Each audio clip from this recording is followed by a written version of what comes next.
Subject, verb and object क्या होता है, ये मोस्ट इम्पॉर्टेंट टॉपिक है। अगर आप ग्रामर सीखना चाहते हैं, आप कोई भी हिंदी का सेंटेंस अगर इंग्लिश में ट्रांसलेट करना चाहते हैं, तो आपको ये स्पेसिफिक पता होना ही चाहिए कि वाक्य में सब्जेक्ट, वर्ब एंड ऑब्जेक्ट क्या होता है।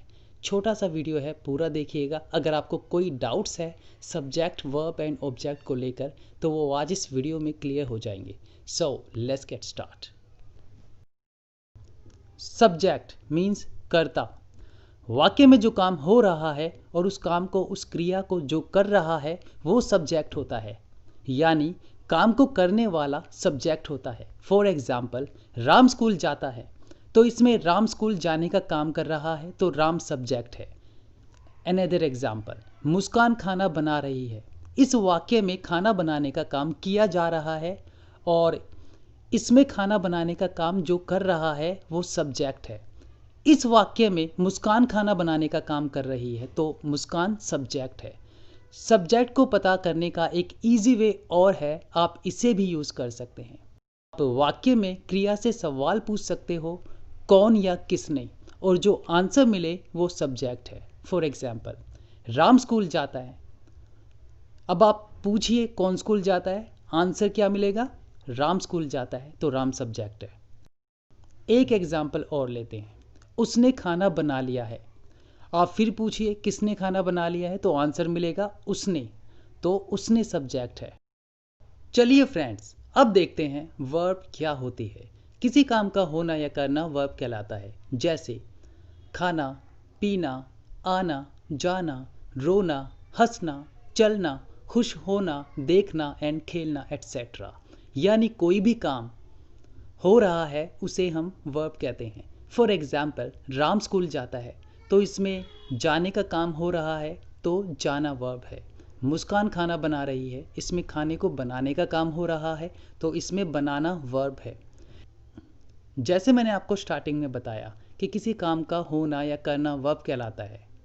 अब काम का करना मैंने आपको बता दिया, अब काम के होने का भी एक एग्जाम्पल देखते हैं। बारिश हो रही है।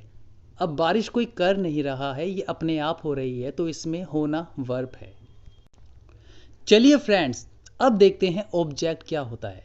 क्रिया का प्रभाव जिस पर पड़ता है उसे हम ऑब्जेक्ट कहते हैं। फॉर एग्जाम्पल, बच्चे आइसक्रीम खाते हैं, तो खाने का डायरेक्ट प्रभाव किस पर पड़ा? आइसक्रीम पर, तो आइसक्रीम ऑब्जेक्ट है।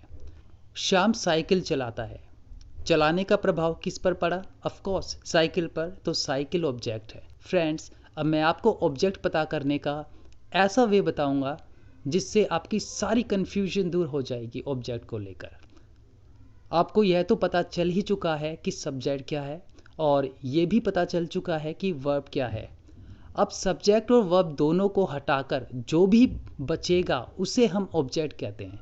फॉर एग्जाम्पल, राहुल अपने दोस्तों के साथ पार्क पे बैठा है, तो इसमें राहुल सब्जेक्ट है और वर्ब बैठना है। अब सब्जेक्ट और वर्ब को छोड़कर जो कुछ भी बचता है वो ऑब्जेक्ट है। स्टार्टिंग में आप ये रूल फॉलो करेंगे तो आप इजीली समझ पाएंगे कि ऑब्जेक्ट क्या होता है। स्टार्टिंग में हमें किसी चीज़ में मास्टर होने की ज़रूरत नहीं है, सिर्फ थोड़ा सा समझने की ज़रूरत है। बाकी धीरे धीरे जैसे जैसे हम प्रैक्टिस करते जाएंगे तो चीज़ें क्लियर होती जाएंगी, धीरे धीरे अपने आप चीज़ें क्लियर हो जाती हैं। फ्रेंड्स, अगर आपको ये वीडियो पसंद आया है, इससे कुछ सीखने को मिला है, तो लाइक, शेयर एंड सब्सक्राइब ज़रूर कर देना एंड बेल आइकन को हिट करना मत भूलना, जिससे आपको मेरी सारी वीडियोस के नोटिफिकेशन मिलते रहें और आप सभी वीडियोस का बेनिफिट ले पाओ। तो मुझसे कमेंट करके पूछ सकते हैं। अगर आप मुझे कुछ सजेशंस देना चाहते हो कि कैसे मैं अपनी वीडियोस को और इम्प्रूव कर सकता हूँ, प्लीज़ वो भी आप मुझे कमेंट बॉक्स में बता सकते हैं। Thanks for watching this video. Bye.